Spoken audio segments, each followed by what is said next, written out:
Australia's solar revolution is a global success story. It's also creating a looming waste crisis.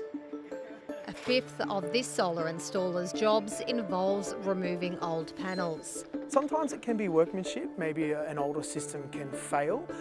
It's also increased technology. Jake Warner says new federal battery subsidies will only speed up the transition and the waste. Post July 1, we'll see another uptick of those who have been looking into a complete solar and battery system from scratch. There are currently 150 to 200 million solar panels installed in Australia for residential, commercial and large-scale use. Around 4 million of them are decommissioned every year as people upgrade their systems. That's set to double to 8 million, even before the uptake of batteries.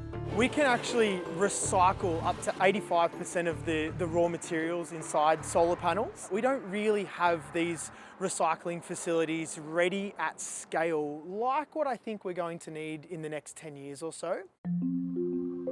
Only about 10% of panels are recycled. The rest are stockpiled, sent overseas or end up in landfill. In a solar module there are metals that are in short supply, copper and silver, and in fact the silver that's contained inside solar modules equates to, in its totality, Australia's biggest silver mine. So landfilling these modules is wasting critical resources. As the world runs out of the critical minerals used in solar panels, experts say the stakes are high, not just for the environment, but the economy too. By 2035, there'll be a 30% shortfall globally in copper. The International Energy Agency is recommending that all countries adopt a regulatory and policy framework that encourages recycling so that we can use urban mining to bridge that 30% gap.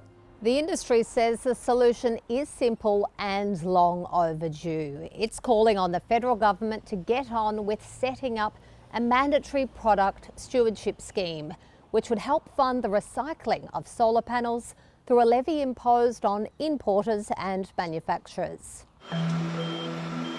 Several solar recyclers have gone bust, waiting for a national scheme to be set up.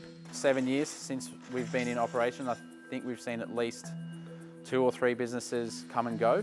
Currently, recycling solar panels can be costly and logistically challenging, leaving businesses like this open to being undercut by scrap metal dealers and exporters. They are able to pay customers, being the installer themselves, to remove that system from their warehouse, put it into a container and ship it overseas. Unfortunately, we're not able to compete with that. Left in limbo, there are fears the industry could collapse. The biggest question that we get asked is around certainty of the supply of solar panels that we receive. And without that certainty, it's really hard to give an investor confidence to invest in our business. A call to save the very resources needed to power our energy future.